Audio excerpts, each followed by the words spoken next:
तो एस कचम ने अब लियोन को हरा दिया है। इसका मतलब अब हमारा हीरो यानी एस कचम बन चुका है वर्ल्ड चैंपियन। और वर्ल्ड चैंपियन बनने के बाद हम एस को देखते हैं, जिसके बाद उसकी मॉम का कॉल आता है। फिर एस की मॉम बोलती है, एस तुम्हारे वर्ल्ड चैंपियन बनने की खुशी में हमने पहले टाउन में एक पार्टी रखी है। और इसी पार्टी नहीं, एक और खास बात है जो कि मैं तुम्हें बताना चाहती हूँ। और वो खास बात ये है कि इस पार्टी में तुम्हारे डैड भी आए हुए हैं और तुम्हारे डैड ने तुम्हें पहले टाउन बुलाया है, इसलिए जितना जल्दी हो सकता है पहले टाउन आ जाओ। और एस को जैसे ही पता चलता है कि एस के डैड पहले टाउन आ चुके हैं, एस बहुत ज्यादा खुश हो जाता है, क्योंकि एस को अपने डैड से मिले हुए बहुत दिन हो चुके हैं। इसलिए वो अपने डैड से मिलने के लिए काफी ज्यादा बेताब होता है। और अपने डैड से मिलने के लिए हम एस को देखते हैं, जो कि वर्ल्ड चैंपियन बनने के बाद गलार में नहीं रुकता, वो सीधा पहले टाउन के लिए निकल जाता है। और फिर हम कुछ देर बाद देखते हैं हमारा हीरो एस कचम पहले टाउन पहुंच जाता है। और एस जैसे अपने घर पहुंचता है, वहाँ पर वो देखता है एस के वर्ल्ड चैंपियन बनने की खुशी में एक बहुत बड़ी पार्टी चल रही है। और सिर्फ इतना ही नहीं, इस पार्टी में एस के बेस्ट फ्रेंड यानी गैरी, मिस्टी, ब्रॉक और ट्रेसी ये सभी आए हुए थे और पार्टी एंजॉय कर रहे थे। और एस जैसे अपने दोस्तों को देखता है बहुत ज्यादा खुश हो जाता है। लेकिन एस पहले अपने दोस्तों से ना मिलकर अपने मॉम से मिलता है और उनसे पूछता है, मॉम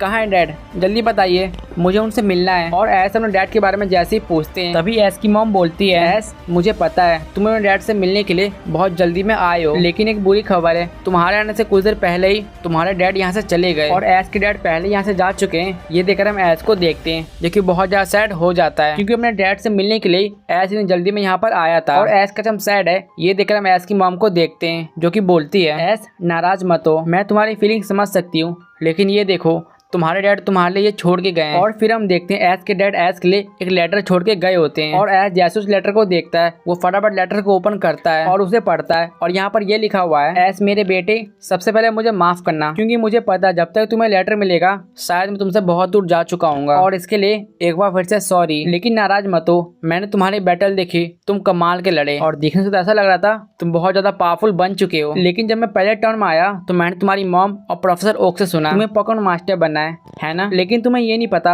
अब तुम्हें आगे क्या करना है और पोकेमॉन मास्टर कैसे बनना है। तो चलो आज मैं तुम्हें बताता हूँ एक पोकेमॉन मास्टर कैसे बनते हैं। देखो एस, ध्यान से सुनना, पोकेमॉन मास्टर बनने के लिए तुम्हें पहले वर्ल्ड चैंपियन बनना पड़ेगा, और वर्ल्ड चैंपियन बनने के बाद तुम्हें करंट के पोकेमॉन मास्टर को चैलेंज करना पड़ेगा। लेकिन ये तुम्हें जितना आसान लग रहा है उतना है नहीं, क्योंकि जो करंट के पोकेमॉन मास्टर है वो यहाँ से बहुत दूर एक जेरा रीजन में रहते हैं। लेकिन पोकेमॉन मास्टर को चैलेंज करने से पहले तुम्हें उनका 8 स्ट्रॉन्गेस्ट मेंबर, जिनको जेरा बोला जाता है, उन्हें चैलेंज करना पड़ेगा और उन्हें हराना ही पड़ेगा। और इन 8 जेरा को हराने के बाद तुम पोकेमॉन मास्टर को चैलेंज कर सकते हो। और हाँ, अगर तुम मुझसे मिलना चाहते हो तो तुम्हें यहाँ पर आना पड़ेगा, क्योंकि मैं भी यहीं पे हूँ। और तुम यहाँ पर कैसे आओगे, इसके लिए मैं चाहता हूँ तुम प्रोफेसर ओक से बात करो, क्योंकि मैंने पहले ही प्रोफेसर ओक को सभी बातें बता दी है। तो एस आओ और दिखा दो तुम क्या कर सकते हो। और एस के डैड ने जो एस को लेटर दिया था, एस वो सभी लेटर पढ़ लेता है। और लेटर पढ़ने के बाद हम एस को देखते हैं, जो कि मॉम को बोलता है, मॉम मैं एक न्यू जर्नी पे जा रहा हूँ, पोकेमॉन मास्टर बनने की जर्नी पे। और इतना बोलते हैं एस को देखते हैं, जो कि प्रोफेसर ओक के पास जाता है। और प्रोफेसर ओक के पास पहुंचते ही हम एस को देखते हैं, जो कि बोलता है, प्रोफेसर ओक मुझे डैड का लेटर मिला और डैड ने इस लेटर में पोकेमॉन मास्टर कैसे बनते हैं वो बताया है, और उन्होंने मुझे जेरा रीजन आने के लिए कहा है। तो प्रोफेसर ओक बताइए मैं वहाँ कैसे जा सकता हूँ। और एस की सही बातें सुनने के बाद हम प्रोफेसर ओक को देखते हैं, जो कि बोलते हैं, तो तुम्हें सब पता चल चुका है? अच्छी बात है। तो एस तुम्हें जेरा रीजन जाना है ना? लेकिन एस मैं चाहता हूँ जेरा रीजन जाने से पहले तुम वहाँ के बारे में कुछ जान लो। तो सुनो, जेरा रीजन कैंटो के दक्षिण पूर्वी इलाके में पड़ता है, और वो रीजन कैंटो से बहुत दूर है, और वहाँ जाने के लिए शायद तुम्हें 1 या 2 दिन लग जाए। और ये बात याद रखना, जैसे कि तुम्हारे डैड ने बताया, उसी रीजन में पोकेमॉन मास्टर रहते हैं। इसका मतलब वहाँ पर बाकी जो भी नॉर्मल ट्रेनर्स होंगे वो बहुत ज्यादा पावरफुल होंगे, या तुम ऐसा ही बोल सकते हो वहाँ का मामूली ट्रेनर एक जिम लीडर या उससे ऊपर रैंक का होगा। और जैसे कि तुम्हारे डैड ने तुम्हें बताया, मास्टर को चैलेंज करने से पहले तुम्हें उनके 8 जेरा से बैटल करनी पड़ेगी। और एस शायद तुम ये जान के शौक हो जाओगे, वो जो 8 जेरा है वो सभी बहुत पावरफुल ट्रेनर्स है, और वो 8 जेरा सभी वर्ल्ड चैंपियन रैंक ट्रेनर्स है, और उनमें से कुछ तो उनसे भी ज्यादा पावरफुल है। इसका मतलब समझे एस, तुम्हें उन्हें हराने में बहुत ज्यादा प्रॉब्लम होगी, लेकिन फिर भी मुझे यकीन है तुम उन्हें हरा सकते हो। इसलिए मुझे भी लगता है तुम्हें वहाँ पर जाना चाहिए और उन्हें चैलेंज करना चाहिए। और यहाँ पर हम देखते हैं प्रोफेसर ओक और एस की बातें सभी एस के फ्रेंड सुन रहे थे, और वो सभी जैसे सुनते हैं कि एस कदम नई जर्नी पर जाने वाला है, हम ब्रॉक को देखते हैं, जो कि बोलता है, एस इसका मतलब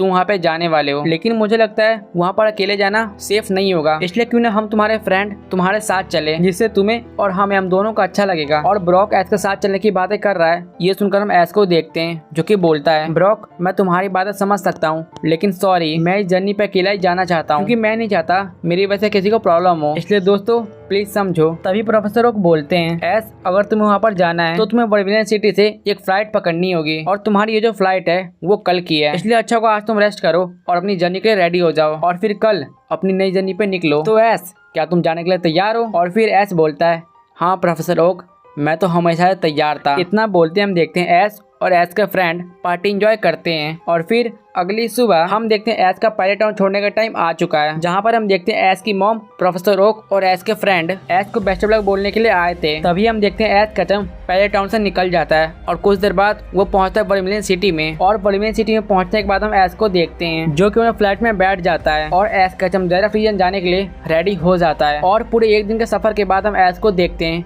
जो कि फाइनली जेरफ रीजन पहुंच जाता है। और ऐश जैसे फ्लाइट से नीचे उतरता है वो अपने मन में सोचता है, तो ये है जेरफ रीजन जहाँ पर मैं पोकेमॉन मास्टर बनूंगा। लेकिन एक सेकंड, डैड ने मुझे तो बताया नहीं कि आगे मुझे क्या करना है। लेकिन चलो कोई बात नहीं, अभी के लिए तो पोकेमॉन सेंटर में चला जाता हूँ, वहाँ जाके पता कर लूंगा। और ऐश पोकेमॉन सेंटर जाने के लिए जैसे सिटी में एंटर करता है वो उस सिटी को देख के शॉक हो जाता है, क्योंकि सीजन की सिटी काफी ज्यादा एडवांस है। और कुछ देर मेहनत करने के बाद हम ऐश को देखते हैं जो कि फाइनली पोकेमॉन सेंटर ढूंढ लेता है और वहाँ पर जाके अपने पोकेमॉन को हील करवा लेता है। और पोकेमॉन हील करवाने के बाद हम ऐश को देखते हैं जिसके सामने एक छोटा लड़का खड़ा होता है। और तभी ऐश उससे पूछता है, क्या तुम मुझे बता सकते हो मैं यहाँ पोकेमॉन मास्टर को चैलेंज कैसे करूं? और वो लड़का जैसे सुनता है कि ऐश पोकेमॉन मास्टर को चैलेंज करने की बातें कर रहा है, फिर वो लड़का बोलता है, क्या पोकेमॉन मास्टर को चैलेंज करना है?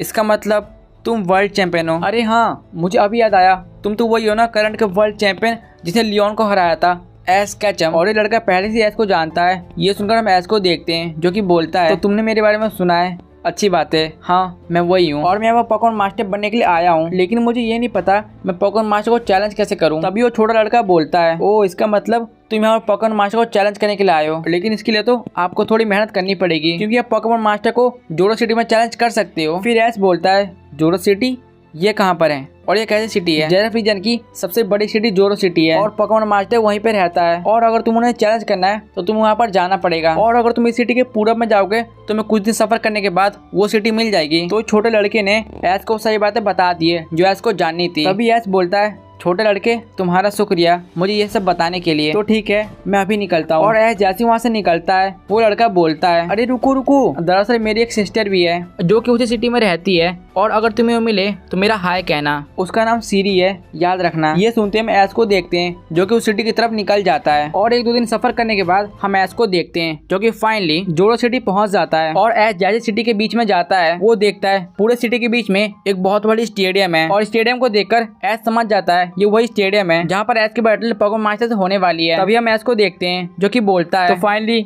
मैं यहाँ पहुंच गया, तो चलो चलता हूँ बैटल करने के लिए। और इतना बोलने के बाद ही हम ऐश को देखते हैं जो कि स्टेडियम की तरफ जाने लगता है, लेकिन जैसे वो स्टेडियम की तरफ जाता है स्टेडियम का गार्ड उसे रोक देता है और इसे बोलता है, बच्चे तुम कौन हो और अंदर क्या करने जा रहे हो? तुम्हें पता है ना यहाँ पर मामूली लोग नहीं जा सकते। और तभी ऐश बोलता है, मैं हूँ ऐश कैचम पैलेट टाउन से, और मैं यहाँ पर पोकेमॉन मास्टर को चैलेंज करने के लिए आया हूँ। और गार्ड जैसे ही ऐश का नाम सुनता है वो बोलता है, अच्छा अच्छा ऐश कैचम, मुझे एलेक्स ने बताया था कि उनका बेटा ऐश कैचम यहाँ पे आने वाला है, तो इसका मतलब तुम एलेक्स के बेटे हो जो कि हाल ही फिलहाल में नया वर्ल्ड चैंपियन बना है। और फिर ऐश बोलता है, हाँ मैं उन्हीं का बेटा हूँ। वैसे क्या आपको पता है मेरे डैड कहाँ पर है? फिर गार्ड बोलता है, हाँ मुझे पता है, अगर तुम स्टेडियम के अंदर जाओगे तो तुम्हें तुम्हारा डैड वहीं पे मिल जाएंगे। तो ऐश बताओ क्या तुम चैलेंज करने के लिए तैयार हो? फिर ऐश बोलता है, हाँ मैं एकदम रेडी हूँ। फिर हम गार्ड को देखते हैं जो कि ऐश को रूल समझाते हुए बताता है। फिर गार्ड बोलता है, तो ऐश कैचम ध्यान से सुनना, तो जैसा कि तुम्हें पता होगा पोकेमॉन मास्टर को चैलेंज करने से पहले तुम्हें उनके 8 स्ट्रॉन्गेस्ट जेरा को हराना पड़ेगा, और ये जो 8 स्ट्रॉन्गेस्ट जेरा है इनकी पावर इनके रैंकिंग के ऊपर डिपेंड करती है। एग्जाम्पल के लिए इन 8 जेरा में सबसे कमजोर नंबर 8 वाला है, और तुम्हारी फर्स्ट बैटल इसी से होगी। और सबसे ताकतवर जेरा नंबर 1 है, और मैं तुम्हें बता दूं वो जब से यहाँ पर आया है वो एक भी मैच नहीं हारा। और तभी ऐश बोलता है, और अगर क्या होगा अगर मैं इन जेरा से हार जाऊंगा, और क्या मुझे इन सभी जेरा से लगातार फाइट करनी पड़ेगी? और इसका आंसर देते हुए गार्ड बोलता है, अगर तुम किसी जेरा से फर्स्ट टाइम हार गए तुम्हें एक रीमैच का मौका मिलेगा, लेकिन अगर तुम रीमैच में भी हार गए तो समझो तुम्हारा सपना खत्म हो गया, क्योंकि रीमैच हारने के बाद तुम दोबारा कभी बैटल नहीं कर पाओगे, और तुम एक जेरा से बैटल करने के बाद कुछ दिन का रेस्ट ले सकते हो और तुम्हारा जब मन करे तब तुम दूसरे जरा को चैलेंज कर सकते हो। और हाँ, जरा नंबर 8 से लेके जरा नंबर 3 तक तुम्हारी बैटल 3v3 की होने वाली है और उसके बाद तुम्हारी बैटल 6v6 की होगी और बाकी के रूल्स तुम्हें अंदर समझा दिया जाएगा। तो ऐस कैचम बताओ, क्या तुम रेडी हो जाने के लिए? तो ऐस बोलता है हाँ अब मैं बिल्कुल रेडी हूँ, तो मैं जाता हूँ। और इतना बोलते हैं मैच को देखते हैं जो कि स्टेडियम के अंदर चला जाता है और स्टेडियम में कुछ देर आगे बढ़ने के बाद हम देखते हैं ऐस खत्म एक छोटे ग्राउंड में पहुंच जाता है और ऐस जैसे ग्राउंड में पहुंचता है वो देखता है यहाँ पर एक रेफरी और सामने उसका अपोनेंट यानी कि एक ट्रेनर खड़ा होता है और तभी वो ट्रेनर अपने आप को इंट्रोड्यूस करता है। वर्ल्ड चैंपियन ऐस कैचम, स्वागत है जेरेफ रीजन के जोरो सिटी के जोरो स्टेडियम में। मैं हूँ जरा नंबर 8 किरीतो और तुम्हारा फर्स्ट अपोनेंट भी। तो ऐस कैचम क्या हम मैच स्टार्ट करें? और जरा नंबर 8 की बात सुनने के बाद हम मैच को देखते हैं जो कि बोलता है हाँ बिल्कुल, मैं भी इसी का इंतजार कर रहा था। तभी वहाँ का जो रेफरी होता है वो बोलता है जरा नंबर 8 यानी किरीतो और वर्ल्ड चैंपियन यानी ऐस कैचम, इन दोनों की बैटल अब स्टार्ट होती है। इस बैटल में दोनों ट्रेनर्स 3 पोकेमॉन का यूज करने वाले हैं और कोई एक ट्रेनर एक फिनोमेना का यूज कर सकता है और जिस ट्रेनर का पोकेमॉन आखिरी तक खड़ा होगा वो ट्रेनर ये मैच जीत जाएगा। तो दोनों ट्रेनर्स अपने पोकेमॉन बाहर लाओ। ड्रैगनाइट बाहर आओ। ये तो अपना पहला पोकेमॉन ड्रैगनाइट को भेजता है और ड्रैगनाइट को देखने के बाद हम ऐस को देखते हैं जो कि अपने मन में सोचता है तो फर्स्ट पोकेमॉन ही ताकतवर पोकेमॉन ड्रैगनाइट जो कि उड़ भी सकता है, लेकिन कोई बात नहीं। अच्छा हुआ जर्नी स्टार्ट करने से पहले मैं उससे मिल गया और उसे अपने साथ ले आया। तो चलो मेरे दोस्त मुझे अपनी ताकत दिखाओ, तुम इतने सालों में कितने स्ट्रॉन्ग बन चुके हो। पिजियॉट बाहर आओ और अपनी पावर दिखाओ। और ऐस कैचम का फर्स्ट पोकेमॉन होता है पिजियॉट। तो ऐस फर्स्ट अटैक करते हुए बोलता है पिजियॉट विंग अटैक का यूज करो। उधर किरीतो बोलता है ड्रैगनाइट तुम भी विंग अटैक का यूज करो। ये दोनों ही पोकेमॉन सेम अटैक का यूज कर देते हैं जिससे कि अटैक आपस में क्लैश हो जाते हैं। तभी ऐस फिर से बोलता है पिजियॉट क्विक अटैक का यूज करो और इस बार ऐस का पिजियॉट क्विक अटैक का यूज करता है। और जैसा कि हम सभी को पता है क्विक अटैक कितना फास्ट होता है और इसी की वजह से पिजियॉट का क्विक अटैक ड्रैगनाइट को लग जाता है जिससे ड्रैगनाइट को थोड़ा डैमेज पहुंचता है। तभी किरीतो बोलता है ड्रैगनाइट थंडर पंच का यूज करो और किरीतो का ड्रैगनाइट थंडर पंच का यूज कर देता है और ये अटैक जाके पिजियॉट को लग भी जाता है जिससे पिजियॉट को बहुत ज्यादा डैमेज होता है और ड्रैगनाइट को थंडर पंच भी आता है। ये देखने के बाद हम ऐस को देखते हैं जो कि सोचता है क्या इसे थंडर पंच भी आता है, इसका मतलब मुझे इसे ध्यान से लड़ना पड़ेगा। कोई बात नहीं। पिजियॉट एजिलिटी का यूज करो। इस बार हम देखते हैं ऐस का पिजियॉट एजिलिटी का यूज करता है जिसकी वजह से उसकी स्पीड और भी ज्यादा बढ़ जाती है। तभी ऐस फिर से बोलता है पिजियॉट एयर स्लैश का यूज करो और पिजियॉट पहले से बहुत ज्यादा फास्ट हो चुका है इसलिए पिजियॉट का एयर स्लैश ड्रैगनाइट को डायरेक्ट हिट लगता है। तभी किरीतो बोलता है बहुत बढ़िया, तुम मेरी सोच से अच्छा लड़ रहे हो, लेकिन अफसोस ये मैच तो मैं जीतने वाला हूँ। ड्रैगनाइट ड्रैगन रश का यूज करो। इस बार हम किरीतो को ड्रैगनाइट को देखते हैं जो कि ड्रैगन रश का यूज कर देता है और ये अटैक जाके ऐस के पिजियॉट को लग भी जाता है जिससे कि पिजियॉट को बहुत ज्यादा डैमेज होता है। तभी ऐस बोलता है पिजियॉट अपने आप को हील करो, रूस्ट का यूज करो। फिर हम देखते हैं पिजियॉट एक न्यू अटैक यानी रूस्ट का यूज कर देता है जिससे कि पिजियॉट पहले की तरह हील हो जाता है। तभी ऐस फिर से बोलता है पिजियॉट हम हार नहीं मानने वाले, चलो एयर स्लैश का फिर से यूज करो और एक बार फिर से पिजियॉट एयर स्लैश का यूज कर देता है और इस बार भी ये अटैक जाकर ड्रैगनाइट को लग जाता है जिससे कि ड्रैगनाइट को बहुत ज्यादा पहुंचता है। तभी किरीतो बोलता है ड्रैगनाइट चलो इस मैच को खत्म करते हैं, आउटरीच का यूज करो, पिजियॉट एजिलिटी का यूज करो और इस अटैक से बचो। और ड्रैगनाइट जैसे ड्रैगन रश का यूज करता है हम ऐस के पिजियॉट को देखते हैं जो कि एजिलिटी का यूज करता है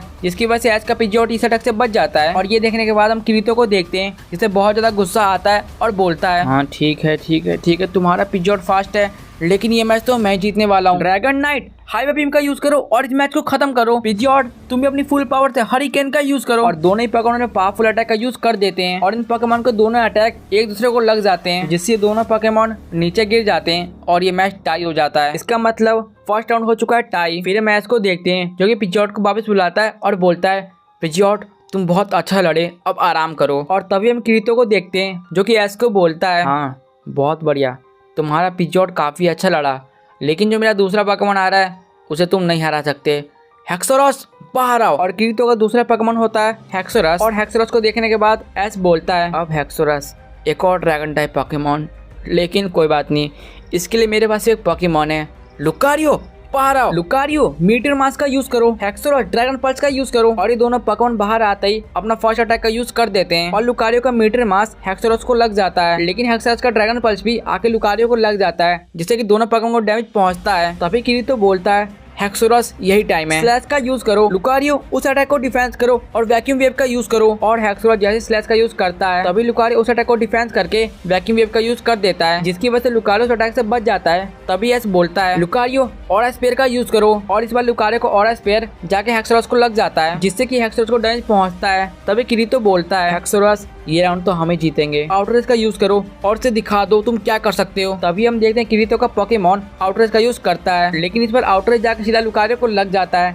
जिससे कि लुकारियो को बहुत ज्यादा डैमेज पहुंचता है। और ये देखने के बाद हम फिर से किरीतो को देखते हैं जो कि बोलता है हेक्सोरस ये अच्छा मौका है, एक बार फिर से ड्रैगन पल्स का यूज करो। और एक बार फिर से हेक्सोरस ड्रैगन पल्स का यूज कर देता है और पिछले अटैक की तरह ये अटैक भी जाकर लुकारियो को लग जाता है, जिससे कि लुकारियो बहुत ही ज्यादा डैमेज हो जाता है। और अपने लुकारियो को इतनी बुरी तरीके से डैमेज होता हुआ देख हम ऐश को देखते हैं जो कि बोलता है लुकारियो मेरे दोस्त हारना मत, मुझे पता तुम बहुत स्ट्रांग हो, चलो इन्हें अपनी पूरी पावर दिखाते हैं, चलो एक्सट्रीम स्पीड का यूज करो और फिर मीटर मास का यूज करना। और ऐसा जैसा बोलता है लुकारियो एक्सट्रीम स्पीड का यूज कर देता है, जिससे हेक्सोरस को डैमेज होता है। और एक बार फिर से लुकारियो मीटर मास का यूज कर देता है और पिछली अटैक की तरह ये अटैक भी जाके हेक्सोरस को लग जाता है, जिससे कि हेक्सोरस को बहुत ज्यादा डैमेज होता है। और तभी हम ऐश को देखते हैं जो कि बोलता है लुकारियो यही अच्छा मौका है और स्पेयर का यूज करो। और हमारा तीसरा अटैक करते हुए लुकारियो और स्पेयर का यूज कर देता है और ये अटैक हेक्सोरस को लग भी जाता है, जिससे कि हेक्सोरस पहले से बहुत ज्यादा डैमेज हो जाता है। और अपने हेक्सोरस को इतनी बुरी तरीके से पिटता हुआ देख हम किरीतो को देखते हैं जो कि बहुत ज्यादा गुस्से में बोलता है हेक्सोरस